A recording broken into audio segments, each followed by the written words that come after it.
Good morning, children. Children, today we will do topic derivative. Clear? Now definition is start करते हैं हम. Let x be independent variable and y be dependent variable. ठीक है. Let delta x be. देखो मैंने delta कैसे लिखा है. डेल्टा एक्स ऐसे भी लिखते हैं, कई बुक्स में ना ऐसे भी लिखते हैं डेल्टा एक्स. ठीक है, आप ऐसे लिख लो या ऐसे लिख लो, बात है कि delta X be change in X and delta Y be respective change in Y.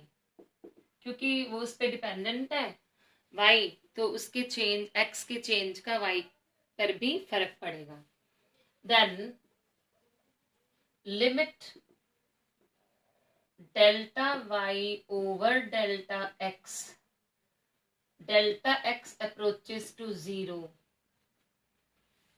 is called derivative of y with respect to x and written as dy by dx.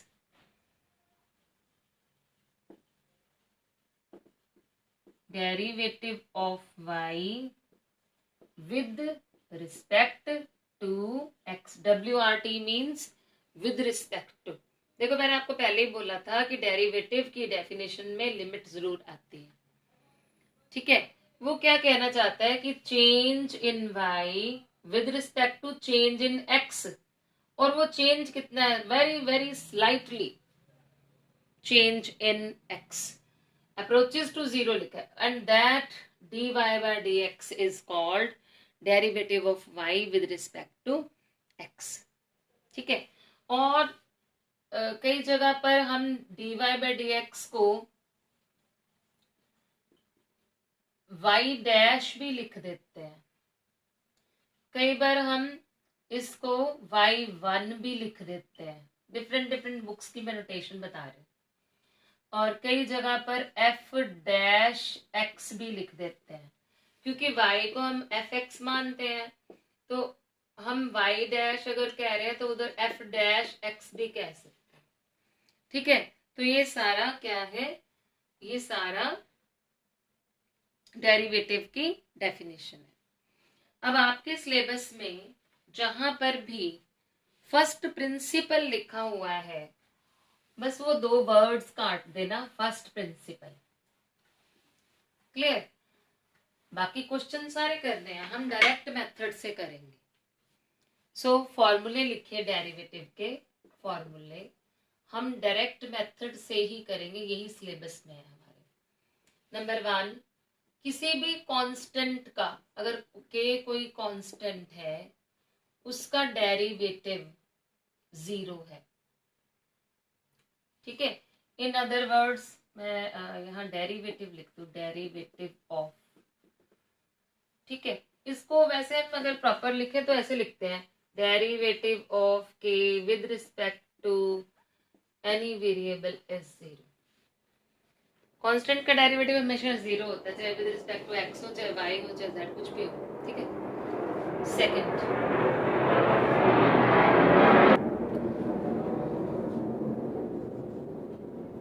x का डेरिवेटिव 1. क्लियर? x की power n का derivative, n आगे, power आगे, x एक power कम. Fourth, अगर मैं ax plus b की power n का डेरिवेटिव पूछ लूं तो पावर आगे, ब्रैकेट एज इट इज, एक पावर कम, मैंने ऊपर वाला मेथड ही लगाया, बट इनटू इस ब्रैकेट का अपना डेरिवेटिव.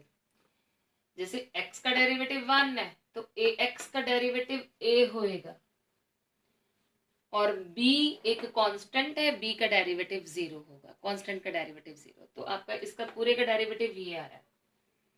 क्लियर? फिफ्थ, e की x where e is exponential function, उसका डेरिवेटिव वो खुद ही होता है e की x। a की x where a is constant, 2 की x कोई पूछ ले, 5 की x पूछ ले, तो ये आएगा a की x into log a।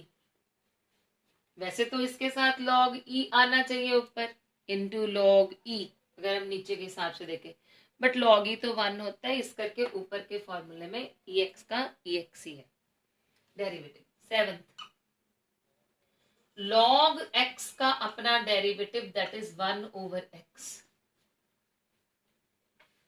Clear? Now eighth, sine x का derivative cos x, tan x का derivative secant square x, secant x का derivative secant x tan x, ये आपने याद रखने हैं। और 11, 12 और 13 इसमें मैं ना c वाले लिख रही हूँ, cos x, cot x, secant x, ये जो तीनों c वाले हैं ना, इनका डेरिवेटिव माइनस में है, माइनस का साइन x, माइनस का कोसिकेंट स्क्वायर x, माइनस का कोसिकेंट x कॉट x। ये आपने ध्यान रखना है, याद रखना है। क्लियर? ये कुछ फॉर्मूले हैं जो हमारे काम आएंगे और हमने डायरेक्ट ही यूज करने हैं। So note it down. I am going to rub this. Okay, अब देखो बेटा, ये तो आपने सीख लिया कि हाँ ये फॉर्मूला है, ठीक है। फर्स्ट प्रिंसिपल वर्ड वाला फर्स्ट प्रिंसिपल से नहीं आना, डायरेक्ट आना। मान लो आपको पूछे डेरिवेटिव ऑफ साइन 2x बताओ, तो आपने अभी किया कि साइन x का तो cos x होता है, तो इसका भी cos 2x ही होगा, ठीक है, जो भी थीटा आ गया चलो। बट 2x का अपना डेरिवेटिव भी आएगा, और x का डेरिवेटिव 1 होता है, 2x का 2 होएगा, 5x का 5 होएगा, 6x का क्या होएगा 6, तो ये 2x का अपने डेरिवेटिव उससे भी मल्टीप्लाई होगा। I am repeating, tan 3x है सपोज, देखो आप अभी मैंने लिखवाया है कि tan x का डेरिवेटिव secant स्क्वायर x होता है, तो नेचुरली ये भी secant स्क्वायर जो भी थीटा है वो होगा, 3x ऐसे ही रखेंगे, मतलब आप इसमें हाथ रख लो, tan ऑफ समथिंग का derivative secant square something into उस समथिंग का अपना डेरिवेटिव, उस 3x का अपना डेरिवेटिव, और उस 3x का डेरिवेटिव 3 है जो मल्टीप्लाई हो जाएगा, ठीक है। और आपका ये ध्यान रखना ये अलग है, और इसको प्रॉपरली लिखना हो तो हम लिखेंगे इसका डेरिवेटिव ये आया और इसका डेरिवेटिव 3 secant स्क्वायर 3x आया। क्लियर? ठीक है, अब चलते हैं। सपोज मैं बोलूं बेटे अच्छा ओके 1 ओवर x का डेरिवेटिव बताओ क्या होता है। log x का तो 1 ओवर x है, तो 1 ओवर x का क्या होगा, तो मैम आपने सिखाया नहीं, तो आप इसको पहले लिखो, x की -1 है इसका मतलब, तो इसका डेरिवेटिव क्या होगा, पावर आगे एक पावर कम -1 -1, 1 ओवर एक्स का हमें डेरिवेटिव ऐसे नहीं आता, 1 ओवर एक्स को x की -1 लिख सकते हैं, तो पावर आगे आई -1 और एक पावर कम होगी तो वो -2, so finally I can say -1 over x square. तो कोई मुझे कहे 1 ओवर एक्स का डेरिवेटिव क्या होता है, तो मुझे याद रखना -1 ओवर एक्स स्क्वायर होता है, ठीक है। Now I am going to rub it.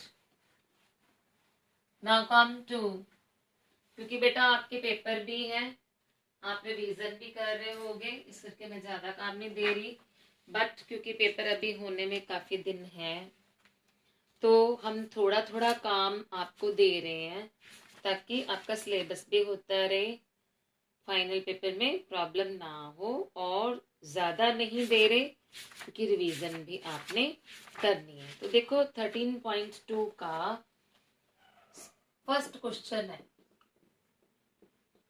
Find derivative of x square minus 2 at x is equal to 10। देखो पहले शुरू कैसे करना question, let y is equal to x square minus 2,